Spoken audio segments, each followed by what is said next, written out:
Good morning, everyone. Thank you for joining us for another amazing episode of Executive Insights, where every week we answer 4 business questions. 3 from various levels of your business journey, and 1 personal question from a business owner.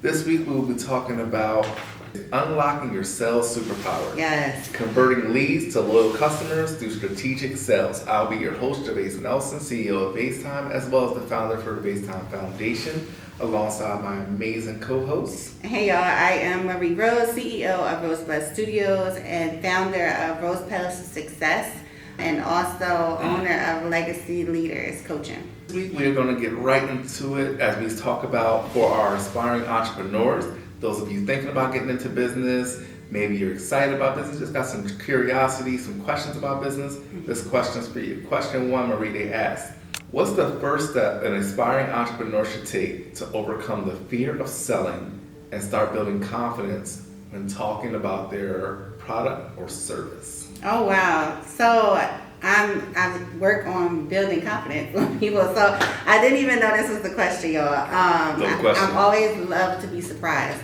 when we start to record. So for me, it's believing in your product first or your service. It doesn't matter what it is. It doesn't matter if you're selling a white piece of paper. Honestly, you have to have the confidence, and as long as you have the confidence in selling that paper and understanding who your audience is, you're going to sell it. Just like they say you can sell water to a fish. It's real. So being able to understand who you're selling to, what the need is that you're solving, and having confidence and believing in your own product or service is going to be what you need, the mindset you need to sell your product. It's odd enough, we both had a similar situation. I was working on my intern today, and what this week was building your confidence. That was our focus this week. And I always say it's in the preparation. You gain confidence with the more you know, or the better you know your product, the better you know your service. Just to kind of like double down on what you said, it makes you naturally more comfortable. So you're only talking about something you know. So if you're talking about a product and you're trying to identify the person, I'm more of a question taker. So I'll pose questions, or I'll invite people to ask me questions like, so what are you trying to use this for?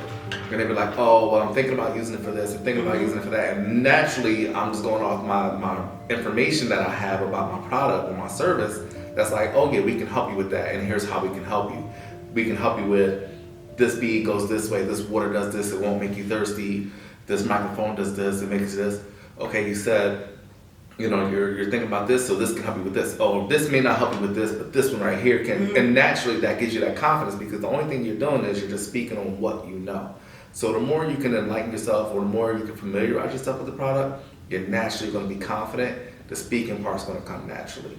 So I'm really big on that. All right. So we're going to go into question number 2. How can small business owners balance being personable and being professional when trying to close sales without coming across as too salesy? I think you just said it. Listen. You got to listen. If you're listening to what the person is saying and you're not trying to sell them what you want to sell them, you're basically trying to solve a need. So if you're like coming across and you're like, I try to listen more than anything, because if you're listening to what they're saying, you're not going to ask them for something. You're not going to sell them something to fix their roof when they're telling you they want a new stove. If they're trying to get a stove, get them all the information they need to get the stove. Why are you trying to sell them what you want to sell? Because it costs more. That's when you come across salesy. When you're trying to sell what you want to sell, because you're down on you're trying to reach your financial goals for that month, and that's when you start pressing and you try to sell what you want to sell. That's when you lose your credibility, and that's when you come across way too salesy, and you're doing things that are unethical. But if you're listening to that person, you're fulfilling their needs, and you're putting the customer first, the client first, and you're making sure that you're getting them a solution that they need, I don't think you ever come across salesy. You're 100% going to always come across authentic, and you're always going to just be a good person for that person and that solution. Focus, I think when we go to sell our product or when we go to pitch, right? We're so focused on coming up with how can I sell this? But instead you need to say, let me tell a story. Yes. Stop focusing on, I wish they stopped teaching to focus on just the price, what is included, how it's made. You can tell a story, focus more on storytelling when speaking to a client. Because when you are a person that's more relatable to me, they'll get more conversations out of me then when they switch it and say, I have a program for that. Mm-hmm. Once they tell me they have a program for that and they turn it into a sales pitch, they lost me. True.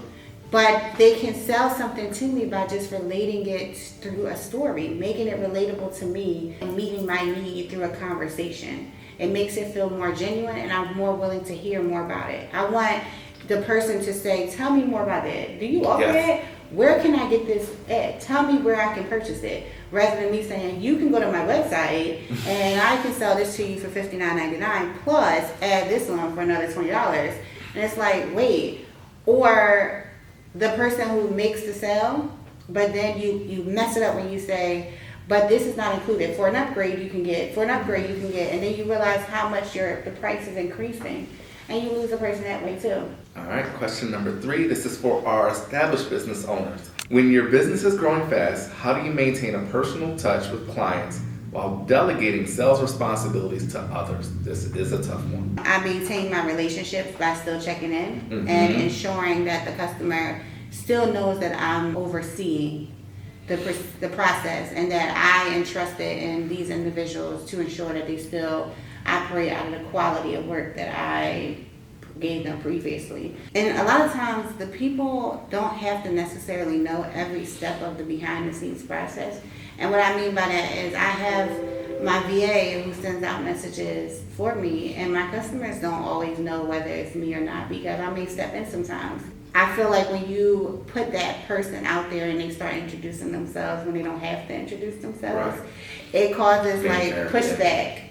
The client's like, wait, I only deal with Marie, so I don't think they need to know every step of what you do behind the scenes, but when it is out there, you make sure that they understand that you oversee, oh, I seen that, oh, I saw the interaction, oh, I know she really took care of you, right? That is important to the customer. So I think that's how you maintain your relationship when you delegate out your duties to other staff members. I can think of a situation. I'll give an example of it. So everything you said, 100%, totally agree. It is tough when you take your hands off and delegate, but you probably don't need to overextend your information too much. I had a client. I'm really, really big on the consultation phase.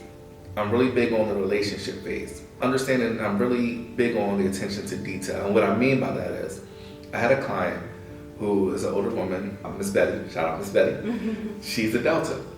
How I know she's a Delta, we had little conversations that came up in between, and she had it on her license plate. So every time I pull up behind a car, she had her Delta thing. And again, she's an older woman, so she's been doing this for a long time, so it means a lot to her. Every time I see her, I notice she always has the red on. So what I did was, we hit our 1 year mark, and I sent her the 1 year anniversary. Thank you for being with us for 1 year. And she was like, wow, it's been a year. And I made sure I pointed out to her. I said, you know my colors for my company. She's like, yeah, black, gold, because she's really big on that type of thing. So she notices. I said, what color is your 1 year anniversary? I made a Delta red for her. In the background, she lost it. Lost it. Just a personal touch to say, like, no, I'm not in your day-to-day with the sales. But I acknowledge you as an individual to let you know that I am still tapped in with you. I do still understand. And she lost it. That's beautiful. As a personal touch. That's beautiful. Make sure you're listening. It goes back to that listening thing. If you're listening, you can pick up on little cues. How many kids do they have? How many pets do they have? Are they big pets people? Are they different things like that? You may not have to be tapped in day to day. I have another client, Emily, great client. Been with me for about 3-4 years. Every year she gives me a Christmas card. Every year I take her dog treats. I don't deal with her day to day, but I deal with her day. At the end of the day, I'm still tapped in with her. She's still one of my people to let her know, like, I still value your relationship. So that's one way, as you step out of the everyday sales, how you still can be on the front of mind and still be tapped into your sales. All right, question number 4. We're moving right along. We are. So this is our personal insight question from a business owner. So can you recall a sale or client relationship that changed what your sales strategy really means to you?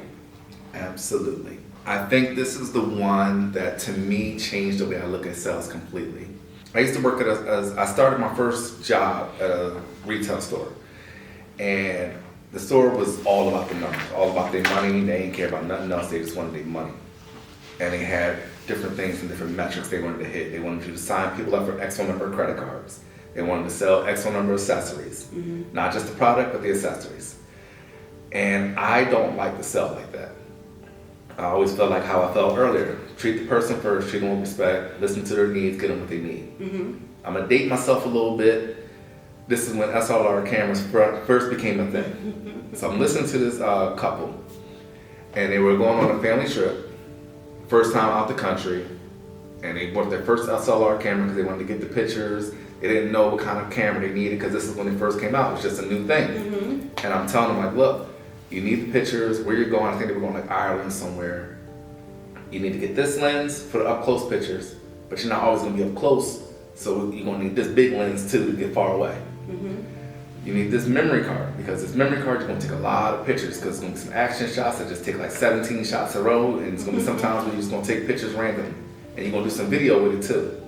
Get the Mex card, get like 2 of them, get this bag so you can carry it all so you don't drop it. Get the tripod with the selfie thing, you can program it, take the picture, and the time you can get the whole family with the background.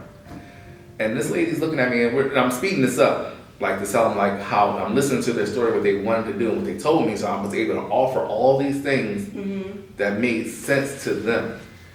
And it all, in the end, they couldn't afford it, because when cameras first came out, I think it's like $5,000, $6,000, $7,000. The lenses were even more than that. I signed them up for the company card. Finance. I said, look, finance, they get under this, you can pay it off in monthly installments and pay it off in a timely fashion. They talked about it for a little bit. I reiterated to them every step of the way. You're going for a once in a lifetime trip. You and your family. Nobody wants to be responsible for this. You want these memories for a lifetime. Did the whole thing, got the card, bought everything hassle free.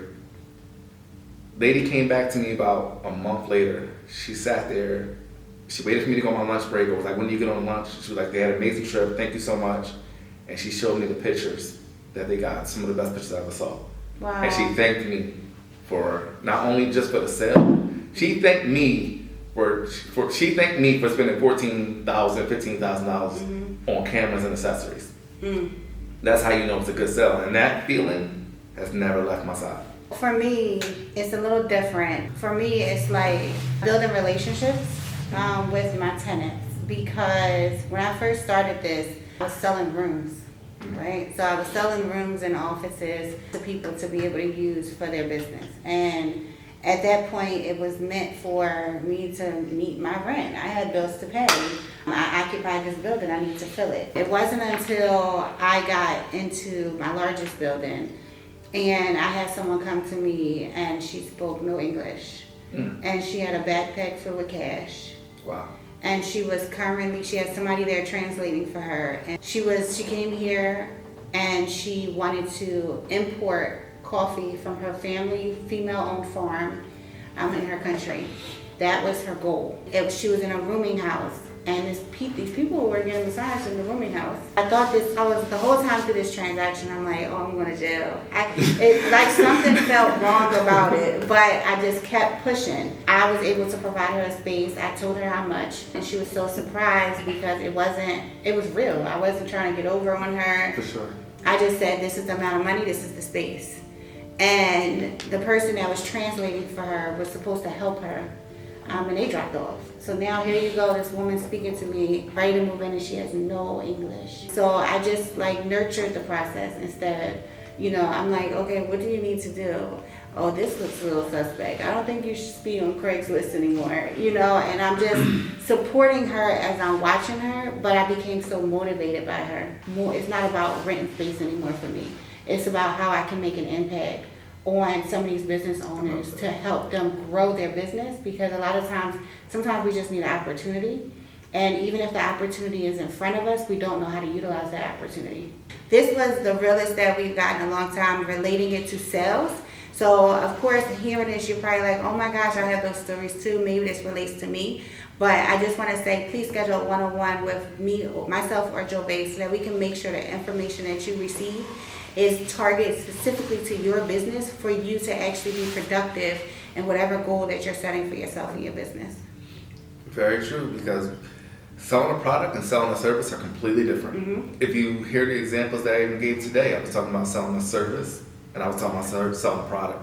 the approach to each is completely different. Yeah. So definitely tap in. Today we talked about the sales superpower, which was an awesome conversation. I love that. I know it's gonna be one of our ones. Next week we talk about the art of the comeback, resilience and renewal. That should be amazing. Yes. You can follow us on Executive Insights _ As always, week in, week out, stay inspired, never stop creating.